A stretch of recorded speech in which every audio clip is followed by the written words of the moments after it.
네, 하나님의 은총이 여러분들과 같이 하시기를 축원합니다. 이 성경 66권이 다 귀하지만은 구약에서는 창세기가 제일 중요하고 신약에서는 예수님이 직접 모세율법과 비교하신 산상수훈 마태복음 5장, 6장, 7장이 제일 귀합니다. 이제 앞으로는 창세기를 계속 제가 강의를 할까 그렇게 생각하는데 새벽에 나오실 때 와서 노트를 하셔도 좋을 거예요.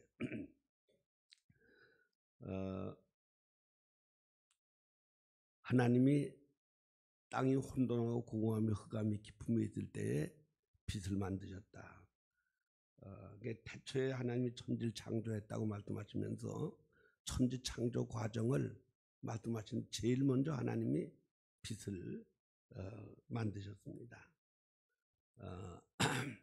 그런데 이 빛의 근본은 이제 하나님이십니다. 하나님이 빛이라고 요한일서 1장 5절에 말씀을 하셨고 또 요한복음 8장 12절에 보면은 내가 빛이다.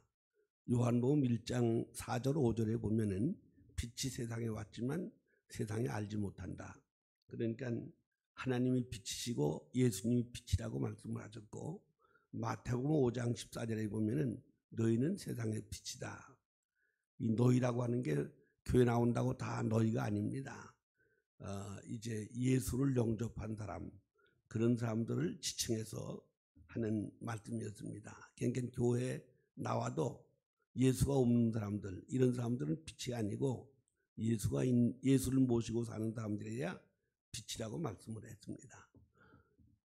고린도후서 13장 5절에 보면 너희 속에 예수가 있는가 없는가 자신을 시험하고 확증하라. 만일 너희 속에 예수가 없으면 너희는 버리운 자다. 그렇게 말씀했고 요한복음 1장 12절에 보면은 예수를 영접하는 사람들이 바로 하나님 자녀들은 권세를 받게 된다. 그래서 예수를 마음에 모시고 사는 사람들이 세상의 빛입니다. 그런데 이 빛은 어떤 특징을 가지고 있는가 하면은 빛은 어둠을 정복하는 겁니다. 요한일서 3장 8절에 보면은 예수님이 빛인데 예수님이 이 땅에 오신 목적이 뭐냐? 난 마귀를 정복하기 위해서 왔다.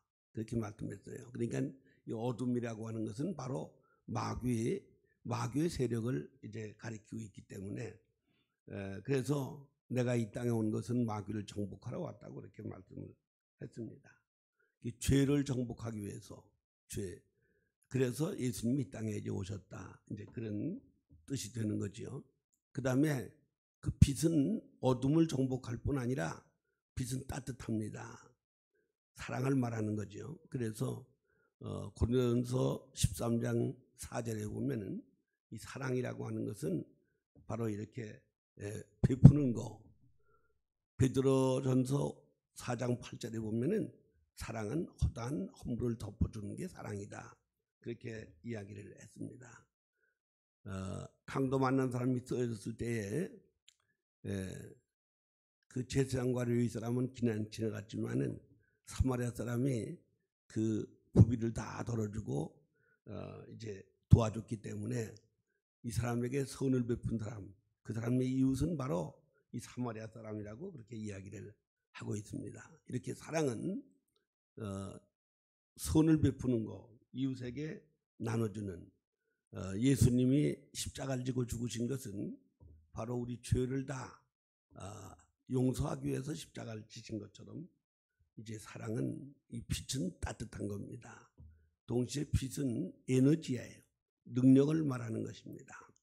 이제 그래서 에베소 3장 16절에 보면은 바로 이 성령은 속사람을 강하게 만든다. 예수님 돌아가실 때 모른다고 다 도망갔던 제자들이 마가다락방에 모여서 열심히 기도하다가 성령을 충만히 받았습니다. 베드로와 요한이 성전에 올라가는데 매일마다 그 성전 그 문턱에서 구걸하는 40년 앉은 병이가 있었는데 우리를 좀 봐라. 그러니까 뭐 줄 줄 알고 봤는데 내게 은과 금은 없지만 내게 있는 건 내게 준다. 너 나사렛 예수를 걸어라 그랬더니 이 40년 안 된 게 걷고 뛰었어요. 이 소문이 나가지고 사람들이 얼마나 모여들었느냐. 사도행전 4장 4절에 보면은 장정만 5천 명이 왔다 그랬어요. 그때는 여자들은 사람 수에 잘 안 들어갈 때이기 때문에 장정만 사람 인구 조사를 하는 걸 보면은 장정만 수요를 쉬었습니다. 장정만 5천 명, 여자들하고 아이들까지 하면 몇만 명 되는 거죠. 이 교회 부흥이 아주 어렵지만은 그러나 이 하나님의 능력이 임하면은 그 교회가 부흥이 쉬워지는 거 이게 말이죠. 그래서 이 베드로 요한이 무슨 능력이 있어 그렇게 한 게 아니고 이렇게 성령을 충만히 받으니까 능력이 나타나고 능력이 나타나니까 사람들이 모여들기 시작을 했습니다. 이처럼 이 성령 바로 이 빛은 에너지 그래서 태양광 이제 그 발전소도 만들고 이제 그러는데 이렇게 빛은 에너지고 빛은 또 치료하는 광선이라고 말라기 4장 2절에 말씀을 했습니다.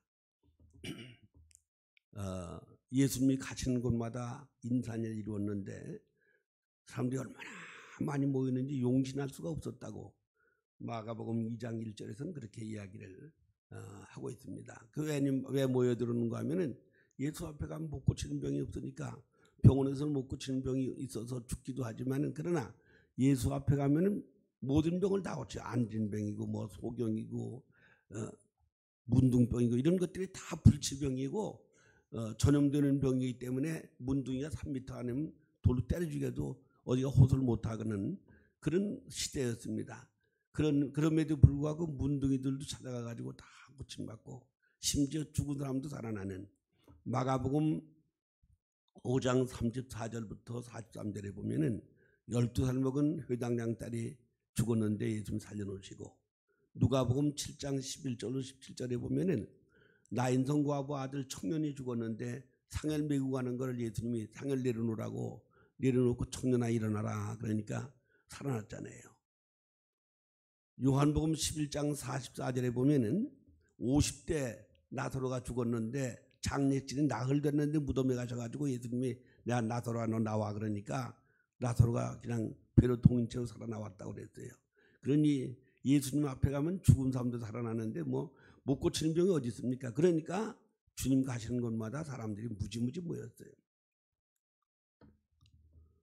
마태복음 4장 23절에 보면은 그래서 예수님은 가시는 곳마다 각색병을 고치셨기 때문에 사람들이 그렇게 인사한 일을 이루게 됐습니다.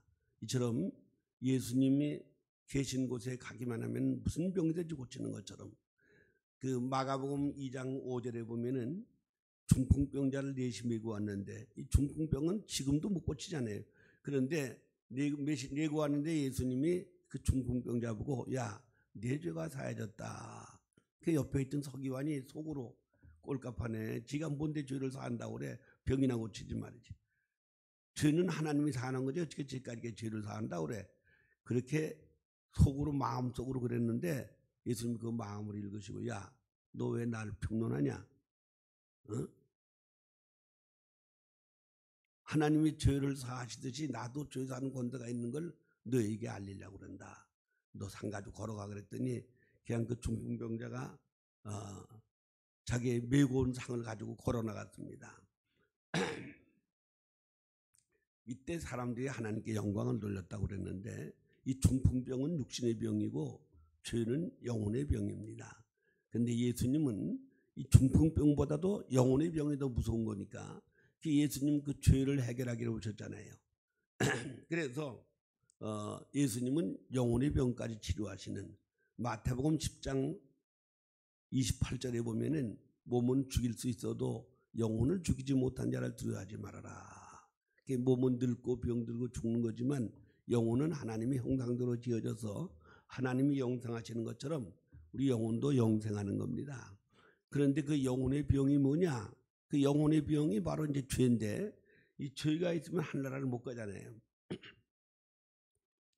누가복음 16장 24절 25절에 보면은 맨날 그 자색 옷 입고 고운 배옷 입고 호화롭게 연락하던 부자가 불 속에 가서 너무 뜨거워 죽을 지경인데 자기 집 옆에 있던 그 거지 나사로가 낙원에 살고 있는 거예요. 아브라함 아버지요, 내가 불꽃 중에 고민인데 그 나사로 손끝에 물을 한 방울 찍어서 내 혀를 서늘하게 해달라고 그러니까 넌 세상에서 좋은 거 다 받았지만 나사로는 고난을 당했기 때문에 나사로는 여기 사는 게 맞다고, 넌 거기 사는 게 마땅하다. 물 한 방울도, 한 컵이 아니고 한 방울도 안 주는 거예요. 자, 이렇게 이 불 속에서 영원히 고통을 당할 수 있는데 예수님은 그 죄를 해결하러 오신 분, 영혼의 병도 치료하시고 육신의 병도 치료하시는 그런 바로 이제 대의사가 되시는 겁니다. 말라기 4장 2절에 보면은 치료하는 광선을 바라신다고 그랬고, 출애굽기 15장 26절에는 치료하는 하나님, 여호와 라파의 하나님. 그래서 애굽 사람들은 각색 병을 알았지만은 이스라엘 백성들은 하나님께서 병을 이제 고쳐주시고 건강해 하셨다고 하는 그런 말씀인 것입니다. 이처럼 이 빛의 속성과 특성이라고 하는 것은 어둠을 정복하고 또 따뜻하고 에너지고 치료는 광선이 있는데 그 빛의 열매는 또 어떤 거냐? 에베소서 5장 9절에 보면은 세 가지를 이야기하고 있습니다. 이 빛의 열매, 그러니까 우리가 예수 믿으면은 그냥 교회 다니는 걸로 끝나는 게 아니고 거기에 빛의 열매가 맺어져야 되는데 빛의 열매가 뭔가 하면은 모든 선이다 그렇게 얘기를 했어요. 선하게 사는 거. 이 선하게 사는 거는 다른 사람에게 유익을 주고 사는 게 선입니다. 고린도전서 10장 33절에 보면은 모든 사람에게 나눠주기를 힘쓰라 그렇게 얘기를 했는데 이렇게 나눠주는 거, 히브리서 13장 16절에 보면은 이 나눔의 제사, 하나님이 제일 기뻐하시는 게 나눔의 제사라고 그랬어요. 이게 이웃과 나누려고 하는 거, 내가 죽었다 깨도 남한테 신세지지 말아야지, 남한테 유익하게 살아도 신세지지 말아야지, 이런 마음을 가지고 사는 게 이 기독교의 생활 철학입니다. 식당에 가서 밥값 안 내려고 미적미적하고 내가 먼저 나가서 밥값을 내려고 그래야지, 이렇게 우리가 뭐든지 남한테 유익하게 살려고 하는 그런 마음, 이런 마음을 가지고 사는 게 이게 신앙생활이고 이게 바로 신앙의 열매라는 얘기죠. 모든 선이 바로 이제 빛의 열매라고 그렇게 얘기를 했습니다. 그 다음에 빛의 열매가 뭐냐? 의롭게 사는 거, 선과 의롭게 사는 거. 하나님은 의인을 아주 귀하게 보십니다. 홍수 심판할 때 다 죽었지만은 노아가 구원받은 이유는 뭔가 하면은 창세기 6장 9절에 보면은 노아는 의인이었다 그렇게 얘기를 합니다. 이스라엘 백성들이 저기 바빌론 가서 70년 동안 종살이를 했는데 왜 그 종살이 했느냐?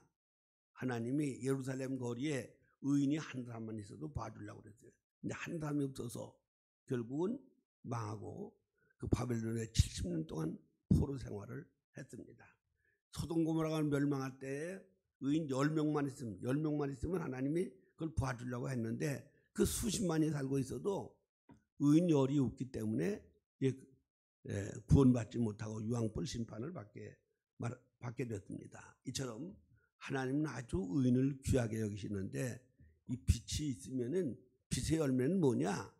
의롭게 사는 게 빛의 열매다 그렇게 얘기를 했어요. 그래서 자연히 이렇게 예수를 모시고 살게 되면은 선하게 살게 돼 있고 또 의롭게 살게 됐다면 죄하고 타협을 안 하는 것입니다. 그 다음에 이 빛의 열매는 뭐냐? 빛의 열매는 진실이다 그렇게 얘기를 했어요. 진실. 그러니까 그 에베소 5장 9절에 보면은 빛의 열매가 세 가지가 있는데 첫째는 선이고 두 번째는 의고 세 번째는 진실입니다. 마태복음 7장 21절로 23절에 보면은 주여 주여 한다고 하나님 속는 분이 아니라 이 말이에요. 천국 가는 게 아니고 아버지 뜻대로 살아야 천국 간다. 많은 사람이 와서 말하기를 주님, 내가 주님의 이름으로 병도 고쳤습니다. 주님의 이름으로 선지자로 됐습니다. 주님의 이름으로 귀신도 쫓아냈습니다. 주님의 이름으로 능력도 행했습니다. 이 사람들이 주님의 이름으로 한 거예요. 자, 이랬으면 하나님이 인정해 주셔야 될 텐데 이 불법을 행한 자들아 내가서 물러가라. 난 너희 도무지 모른다고 이렇게 말씀하셨어요. 왜 주의 이름으로 했는데도 그랬을까요? 이름만 주님의 이름이지 속은 자기를 나타내기 위해서 자기 중심으로 살기 때문에 하나님은 외모를 안 보시고 중심 보시는 분이잖아요. 그런데 예수를 이용해 먹었지 예수님을 위해서 한 게 아니다 그런 얘기예요. 자기를 위해서 예수를 이용해 먹은 거지. 그러니까 예수 이름으로 했어도 하나님이 그걸 믿음으로 안 보시는 겁니다. 왜? 진실이 결여됐기 때문에. 진실. 이 진실을 다른 말로 말하면 거룩입니다. 거룩. 데살로니가전서 4장 3절에 보면은 거룩하게 사는 게 하나님 뜻이다 그랬어요. 그러니까 우리가 아주 거룩이 뭐예요? 깨끗하게 사는 거, 구별되게 사는 거. 이 세상 사람들과 완전히 구별된 삶을 사는 게 거룩이에요. 하나님의 뜻은 우리가 이렇게 신앙생활이 뭐예요? 깨끗하고 거룩하게 사는 거, 진실하게 사는 걸 하나님이 원하시는 겁니다. 진실이 결여되면은 아무리 해도 하나님이 그걸 믿음으로 이제 안 보시는 거죠. 하나님의 특징이 뭔가 하면은 하나님은 거짓말을 못 하시는 분이라고 히브리서 6장 18절에 그렇게 말씀하셨습니다. 그러니까 이 거짓은 하나님과 통할 수가 없는 거예요. 하나님은 아주 참의 하나님, 진실하신 하나님이기 때문에 그 빛이 되려면은 바로 진실이 없으면은 그것은 참 신앙이 될 수가 없다는 얘기입니다. 그렇기 때문에 빛의 열매, 세 가지 열매가 있어야 되는데 너희는 세상의 빛이다. 빛. 그 빛이라고 하는데 그 빛의 열매가 있어야 예수를 모신 걸로 하나님이 인정을 해 주신다 그런 얘기예요. 그런데 그 빛의 열매는 우리가 삶 속에 선한 열매가 있어야 돼요. 선한 열매. 예, 그러니까 이 선도 그 사람이 보는 선이 있고 하나님이 보는 선이 있습니다. 그러니까 하나님이 보시는 선을 가지고 살아야 된다 이런 얘기죠. 그러니까 인간의 의를 나타내려고 하나님의 의에 복종치 않는다고 요한복음 10장 1절로 3절에 이렇게 말씀하셨는데 인간의 의와 하나님의 의가 다릅니다. 선도 하나님의 선과 인간의 선이 다른 거죠. 자기를 나타내기 위한 선은 그건 하나님이 선으로 보시지를 않는 것입니다. 그러니까 하나님의 영광으로 살려고 그러고 어떻게 주님을 기쁘게 해드릴까 이렇게 살면서 선한 행위, 선한 열매가 있어야지 자기 중심의 선은 하나님이 인정을 안 하시는 겁니다. 너희는 빛이라고 말씀하시면서 마태복음 그 5장 16절에 보면은 이 너희 주변의 착한 행실을 통해서 하나님께 영광을 돌리도록 해라. 그러니까 이 선과 빛은 이게 불과 분리의 관계를 가지고 있습니다. 이 불이 있으면 따뜻한 것처럼 불이 있으면 밝게 되는 것처럼 이렇게 우리가 빛이 되면은 자연히 선한 행위가 나타난다 이제 그런 얘기죠. 그리고 빛이 있으면은 당연히 의롭게 살도록 되어 있습니다. 그리고 빛이 있으면 진실하게 사는 거죠. 그러니까 하나님이 보실 때 우리가 정말 얼마나 진실하게 살고 있는가. 하나님은 우리 머리털까지 다 세고 계신다고 그러는데 우리는 눈썹도 모르잖아요. 눈썹이 몇 개인지 아는 사람이 있어요. 그러나 마태복음 10장 3절에 보면은 하나님 우리 머리털까지 다 세고 계신다고 그렇게 말씀했어요. 머리털까지 세고 머리털만 세고 계시는 게 아니라 우리 생각까지 하나님은 다 보고 계시는 겁니다. 이 생각이라고 하는 것은 마음보다 더 깊이 있는 게 생각이에요. 요한복음 13장 2절에 볼 것 같으면은 가룟유다 마음속에 예수 팔아먹을 생각을 넣었다. 그 마음은 뭐냐? 마음은 생각을 담는 그릇이에요. 그릇. 그런데 그 그릇에다가 뭘 담았느냐? 이게 이제 물컵이잖아요. 물컵. 물이 있으니까 물컵이 되는 것처럼 우리 마음에다가 어떤 생각을 담느냐. 그러면 착한 마음도 될 수 있고 악한 마음도 될 수 있고 악한 마음이 되면은 악한 사람이 되는 거죠. 예. 그래서 이 마음이라는 게 아주 중요한데 마음보다 더 중요한 게 뭔가 하면 생각입니다. 생각. 근데 그 하나님은 그 생각도 아시는 분이에요. 마음만 아시는 게 아니라 생각도 아시는 그런 분이에요. 그러니까 예수님이 서기관이 이게 꼴값하네. 지가 뭐라고 죄를 사한다고 그래. 하나님이 사하는 거지. 근데 예수님이 그 생각을 다 읽으시고 야, 너 왜 내 생각 속에 나를 평론하냐. 그렇게 주님이 말씀하신 것처럼 이렇게 하나님은 우리 마음뿐 아니라 그 마음 속의 본질인 생각도 알고 계시는 그런 하나님이에요. 그렇기 때문에 주님의 이름으로 병 고치고 선지자 노릇하고 귀신 쫓아내고 권능을 행했어도 하나님이 불법을 행했다고 책망을 하신 것입니다. 그래서 우리는 그 진실하게 사는 법, 히브리서 12장 14절에 보면은 거룩이 없이는 하나님 나라에 갈 수가 없고 주님을 볼 수가 없다고 그렇게 얘기를 했어요. 그러니까 하늘나라 가는 사람들은 거룩하게 살아야 된다. 이 거룩이라는 말을 다른 말로 바꿔 말하면 진실이고 참입니다. 참. 그래서 주여 주여 한다고 다 천국 가는 게 아니라 아버지 뜻대로 살아 천국 간다. 그 하나님의 뜻이 뭔가 하면 우리가 거룩하게 살고 진실하게 사는 건데 이거를 무시하면은 그 신앙생활이 잘못된 겁니다. 그렇기 때문에 하나님이 최초의 빛을 만드셨다. 이 빛은 바로 이 어둠을 밝게 하는 빛인데 이건 바로 이제 예수님이다. 이제 그런 뜻도 되는 겁니다. 예수님. 그리고 우리가 생각하는 해와 달과 별은 넷째 날 가서 창세기 1장 14절에 넷째 날 가서 만드셨어요. 그렇기 때문에 첫날 만드신 빛은 바로 예수 그리스도를 가리키는 말씀입니다. 이제 그렇게 볼 수가 있는 거죠. 그래서 하나님이 빛의 근원이시고 그 첫 번에 만든 빛, 첫날 만든 빛, 그 빛과 함께 우주를 창조하셨다고 요한복음 1장에서는 말씀을 하고 계시는데 바로 그 빛이 예수님이고 그 예수를 영접한 사람들이 빛입니다. 교회 나왔다고 다 빛이 되는 게 아니고 그러니까 이 마태복음 5장 6장 7장을 산상수훈이라고 그러는데 이 산상수훈은 보통 사람이 들으라고 하신 말씀이 아니고 제자들 보고만 하신 말씀이에요. 제자들. 예, 그러니까 마태복음 5장 1절에 보면은 많은 무리가 나오는데 제자들이 따라왔어요. 그때 예수님 산에 올라갔더니 제자들만 따라왔습니다. 그 제자들 보고만 하신 말씀이 산상수훈이에요. 보통 사람들은 그 들어도 알지 못하기 때문에 그래서 제자들 보고만 하신 말씀이기 때문에 그래서 이 산상수훈은 보통 교인들은 들을 수가 없는 겁니다. 왜 그런 건 마태복음 5장 20절에 보면은 11조 해가지고는 구원 못 받는다고 그랬어요. 11조만 해가지고는 너희가 서기관과 바리새인의 의보다 더 낫지 못하면 결코 천국 못 간다. 그보다 낫게 살아야지.